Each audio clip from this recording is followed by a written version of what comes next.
Broadcasting live from the Business Radio X studios in Atlanta, Georgia, it's time for High Velocity Radio. Lee Kantor here, another episode of High Velocity Radio, and this is going to be a good one. Today on the show, we have Carol Urton, who is the CEO of Carol Urton Coaching and Consulting. Welcome. Thank you for having me, Lee. Well, I am so excited to learn what you're up to. Tell us about your firm. How you serving folks? Well, I am an energy leadership coach, a team strategy consultant. I'm also an author and a speaker, and so I have many different ways to reach my audiences with the information and help that they need or want. So let's talk a little bit about energy leadership. Can you explain that? I've never heard that term before. Yeah, so it's a framework that was developed by the Institute for Professional Excellence in Coaching. And we really take a look at energy, and it's not the energy that you use to run down the street. It's more of mental energy, where you're spending it, how you're spending it, and where you resonate most of the day. And so it's really based on, we all have a way that we look at the world, the lens in which we view things just based on the current circumstances that you're in, or just background information, things that you've experienced during life. And I can give you some examples of those in a bit, but, we all resonate at a certain level most of the time. And then when we hit some sort of stressor, we can really drop down into lower energy levels. So it's based on anabolic and catabolic energy. Catabolic energy is very high stress, cortisol, adrenaline producing energy. And that is something that people operate in a lot. It's not sustainable. I like to explain it. If you're being chased by a lion, you need a lot of that type of energy to run and get away, but it's not sustainable. You can't keep running that way for long periods of time. And then anabolic energy is more of a building up, energetic, growth type hormone energy that we operate in when we're in more of a visionary, problem-solving, innovative type of energy. So what's your backstory? How did you get involved in this line of work? Yeah, so I got involved. I was in the corporate world for many, many years and was at my current corporate job. I just left that a year ago in August to pursue my coaching practice full time. So I've been building that on the side for about 3 years. And I really was operating in some of those lower energy levels. There was a lot of stress. There was a lot of resources that weren't being provided for my team. And so I found myself in a time where my attitude was kind of not great, and I didn't like that. So I signed up for a coaching program and realized once I got into that how helpful it was, and how I had actually most of my life been coaching and mentoring people, and really wanted to have a specific framework to do that in. And so I went ahead and got certified as a coach and have continued my training ever since. And so it's been really great, because everything throughout my life, from birth until now, has led me to this point where I really have found my purpose and the calling that I believe I was put on this earth for. So your first foray into coaching was being coached? Is that what you said? Yes, that is correct. So then going through that process, that was kind of the aha moment of, hey, I am doing a lot of these things, or this really resonates with me, how this interaction's going, and then you thought, well, maybe I can pivot into coaching? Absolutely. In fact, I was being coached. I'm like, boy, I really want to be on the other side of the desk. So I talked with my coach about it and went ahead and, went through the training to, really be, and I did go through the Institute for Professional Excellence in Coaching. I think it's one of the best coaching schools out there. And so it has been very helpful in building this new career. Now, in your firm's The name of your firm also includes consulting. How are you kind of discerning the difference of when the coaching ends and the consulting begins and vice versa? Yeah, that's a really good question. So, in coaching, we really walk alongside, and, it's similar, but then it is different. So, consulting is more going into an organization and taking a look at how they're operating and giving specific advice and guidance based on my knowledge and experience of being in the corporate world and also the nonprofit sector. I've done a lot of nonprofit work. And so that's a little bit different. The coaching piece is more partnering with my clients to help them be the best that they can be, get from point A to point B, but it's not directive. It is more exploring and asking the right questions to have them come to their own conclusion on understanding what they want and need to do and what they're capable of.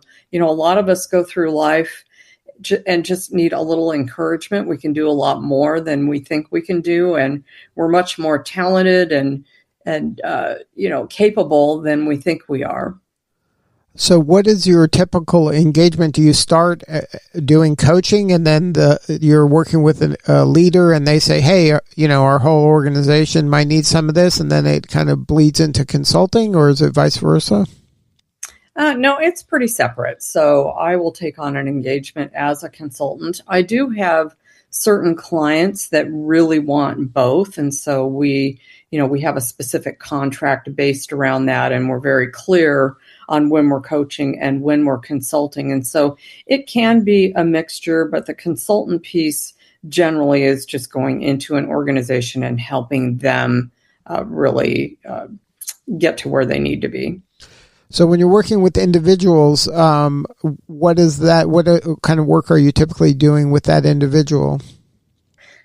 Well, it's mostly leadership, and most of my clients are high-performing leaders. And, with everyone out there these days, it seems like there is limited time and resources to get the job done.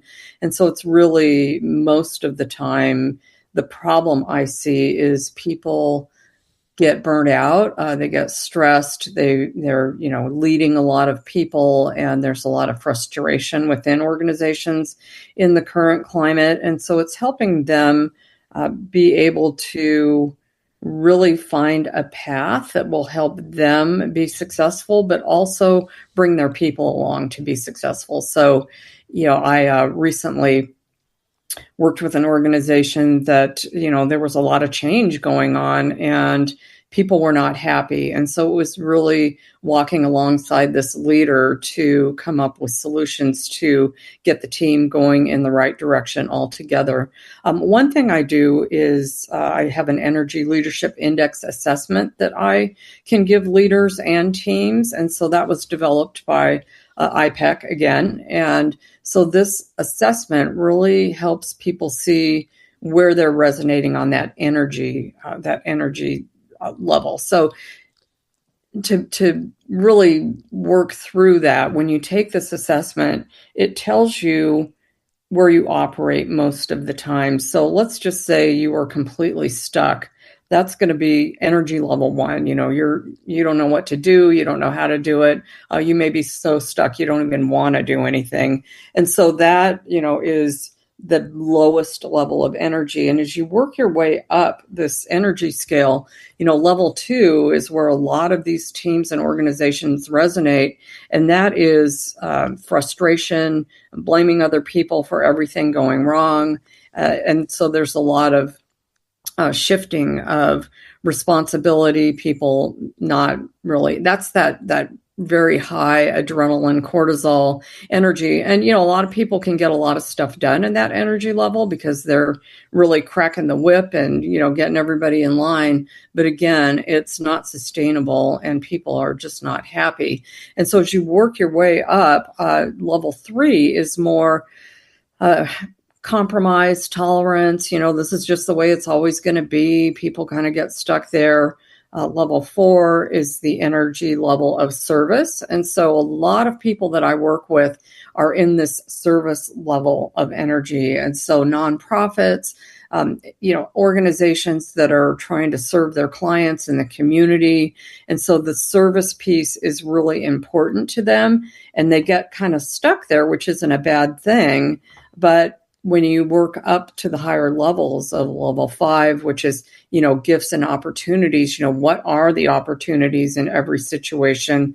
And then level 6, more visionary planning. So that's where we want to get our leaders into the more visionary and planning and, what are the gifts and opportunities, even if things aren't going well, and being able to work through that so they can actually lead their teams. So when you learned about this energy leadership and the energy leadership index assessment, what part of that resonated with you? Were you kind of already intuitively learning and interested in energy and saw where energy kind of lags and then where it can increase? Like, what drew you to energy leadership?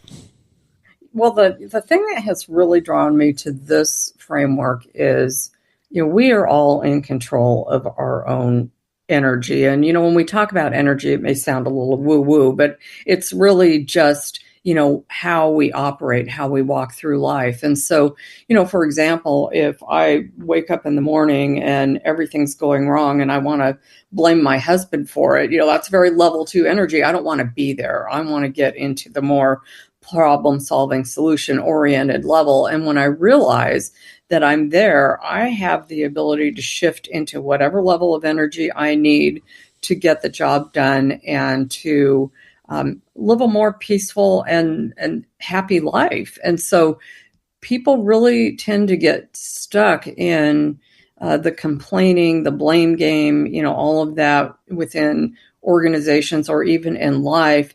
And so to know that we don't have to be there, that we can shift that. And that's what this assessment does, is it really tells you, where you resonate most of the time. So for me, normally I'm in a 5 or 6 level of energy, but if I come up across, something that's really stressful or something goes wrong, I can temporarily really drop down into the being just stuck. I don't know what to do. And I just kind of will shut down. And when I know that, then I know to reach out and get some help and, shift into a different mindset that is going to help me move forward. Now, is that what happens during the coaching? You once you give somebody this assessment and they learn kind of where their baseline is, and then you give them tools and skills in order to get out of that and move into to another level?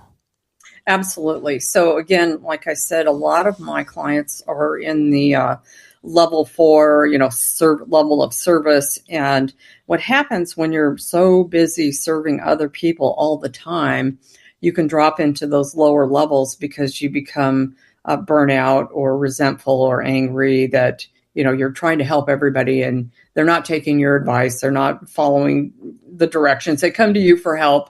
You love helping people and then, nothing happens. And so they can get very focused so much on service, not only at work, but with their families and friends. And, they're always the person that's coming to aid everyone. And they can get a little stuck there, where if they can mentally shift into, okay, what do I need to do to look at the opportunities in these situations? How can I be a more visionary leader? So, the level 6 energy we call it the flow energy, where, you go to work in the morning and you hit all the green lights, your work's all getting done, your projects are getting completed, your calls are going great. It's just one of those days where you have this flow that's going on that really helps you accomplish a lot. And then all of a sudden, something comes out of the blue and you can get knocked right back down quickly. And so it's very typical for all of us to move within these different levels. It's just knowing how to use it and how to be able to, again, shift when you realize that that's happening. So my clients use this kind of talk all the time. I mean, they really begin to understand how they can do so much more with just awareness of where they're at. And so generally what we do is we'll do an energy leadership index assessment at the beginning of a coaching engagement, and then we do another one at the end, and then we see what that average resonating level of energy number is, because generally it will go up, and the higher that number, the more life satisfaction you're really experiencing. Now, is there anything you could share? Well, say a person, like you said, your typical client is at that service level and they're going about their business, everything's fine. Then they're up into that area of flow, that level 6. And then, just as quickly as they got to level 6, something happened. And now they're maybe not 4, maybe they're 3 now. Are there any tools or anything you can share with our listener right now? Is there something you can do that once you have that awareness that you've shifted downward, that you can shift back upward? Sure. In fact, I can give you a real-time, real-life example of something that happened with me over the past couple months, and how I was able to use this, because I use this too for myself a lot. And so I was asked to speak at my local Chamber of Commerce to talk about my programs and what I do. And I was really excited about that. I now actually sit on the board of that chamber, but they had asked me to come in, and they wanted me to bring some materials with me as well so that they could pass them out during the meeting and also keep them at the chamber. And I'd been thinking about for quite a while developing a brochure. So I thought, okay, this is a perfect opportunity. Level 5, it's a great opportunity to get some work done that I haven't been able to do yet. And so I set forth to create this brochure. I didn't have a lot of time. So my meeting was on a Monday. They told me they wanted this on a Thursday. And so I had to really, be speedy in getting this done. So I get the brochure done. It looks absolutely beautiful. I send it off to a quick printer that can get it delivered to me before this meeting is going to start. And I get it back and I open it up, and lo and behold, the first thing I see is a typo. And coming from the corporate world, I would never ever pass out anything in a meeting with a typo. And so instantly I went from this level 5, level 6, great, I'm going to get this work done. I've got it done. I'm ready to go. Immediately I'm a 1. I am stuck. I'm just, there's nothing I can do here because I don't have time to fix this situation. So then I immediately went into level 2, blaming, right? I'm super frustrated. Why didn't the printer catch this? My husband didn't have time to proof it for me. I've got all these reasons why this typo wasn't caught and corrected before I sent it to the printer. And then going up the level 3, well, this is just the way it is. I'm going to have to just tolerate this situation and live with it. But then level 4 kicks in, and I'm like, this is something that was meant to help people, to explain what I do, to help them with their businesses and their leadership skills. And so, that service level kicked in, and I thought it could still be useful. It could still be useful in this situation. And then I decided, well, what is the gift and the opportunity here? So these brochures came with envelopes. And so I stuffed all the brochures in the envelopes. I took them to the meeting. I passed them out, and I asked the participants not to open the envelopes until I asked them to. So I'm explaining this energy level framework to them during this meeting. And so now I'm in level 5, and I say, I've got a gift for you and an opportunity for me. I'm going to ask you all to open up the brochure. I told them there's a typo. I asked them to read the brochure, and the first person to find the typo was going to get a free energy leadership index assessment. And so, man, they were so excited. Everybody said, it accomplished a lot of things, right? They're reading the brochure. How many people actually read a whole brochure when you pass it out? And they're excited because we've made it a fun activity. somebody found the typo, and we're now all in level 6 because we are working together. There's a lot of synergy. People are having fun. We're accomplishing something. And so you can imagine when I left that meeting, I am now in level 7 that we haven't talked about. And that is the level of just absolute pure joy and passion, and knowing that I've accomplished something, and all of a sudden, I'm no longer judging myself for this mistake that's been made. And that's one thing that we haven't really talked about here, is that, with each of these levels of energy, judgment becomes less as you go up the scale. So if you're in level 1, there's heavy judgment of yourself and others. And the higher you go up the scale, the less judgment there is. And if we're operating without worrying about our performance or, judging other people, we really open up the possibilities to have new opportunities and energy, and the possibilities are unlimited. Yeah, and it sounds and that's a great lesson, that you were able to take something that you at one point perceived as a negative, and now it became kind of an Easter egg hunt. It was a fun workshop that got more people got enjoyment and understanding, a deeper understanding of what you do. You demonstrated it, and it came alive. Yes, it was a very fun day for everyone. And now, are you going to just build that into future talks, having a typo?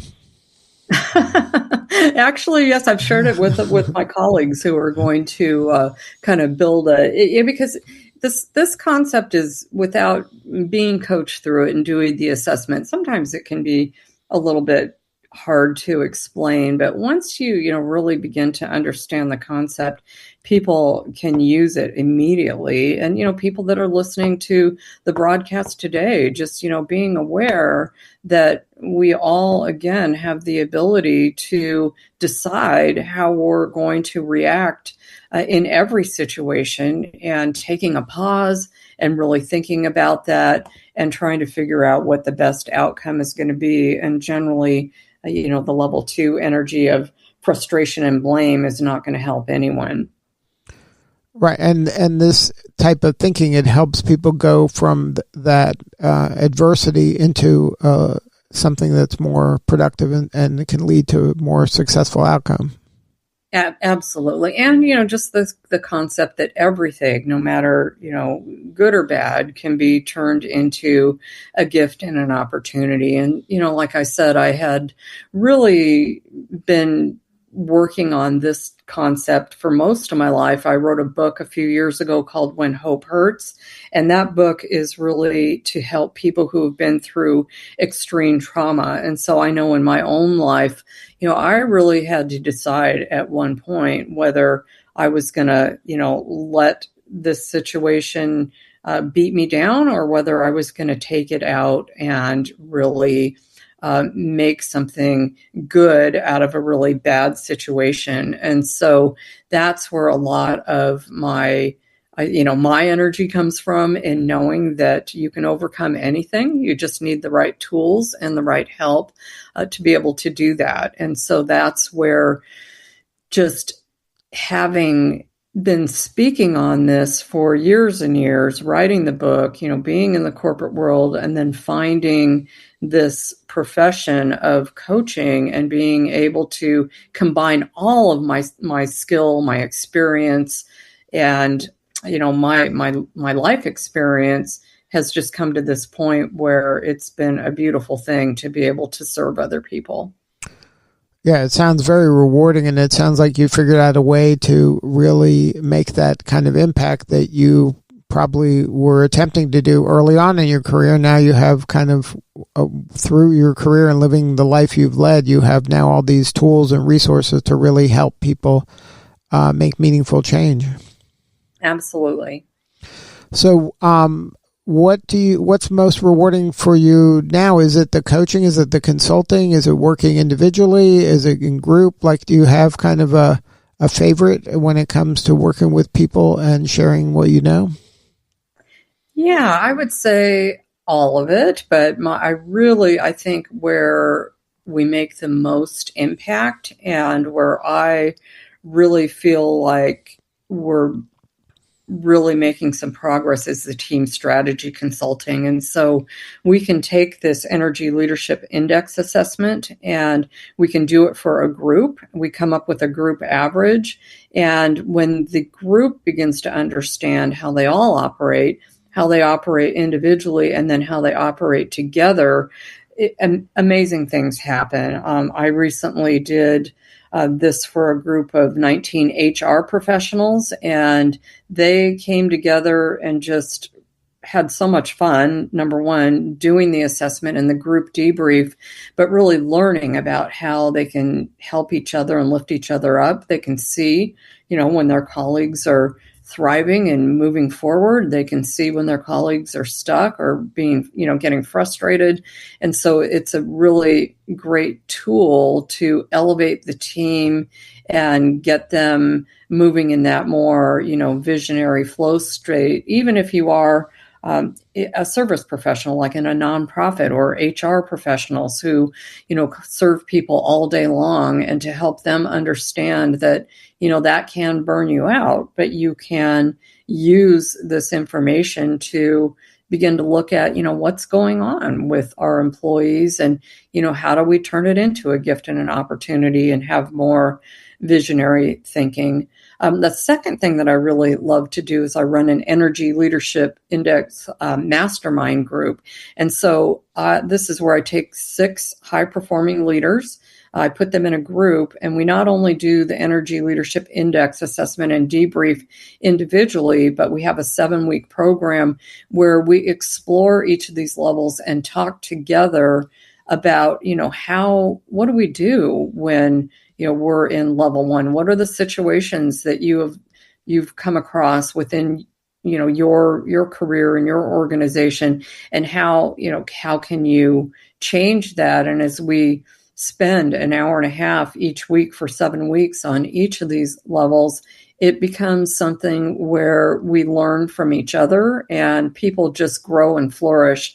And so that's been a really successful program.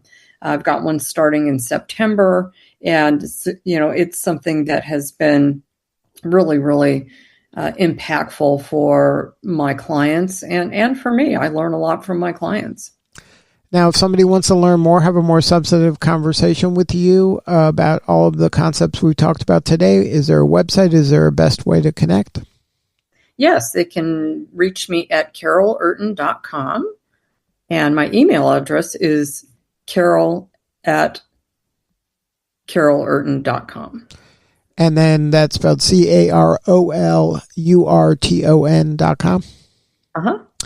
Well, Carol, thank you so much for sharing your story today. You're doing such important work, and we appreciate you. Well, thank you. Thank you so much for having me. All right, this is Lee Kantor. We'll see you all next time on High Velocity Radio.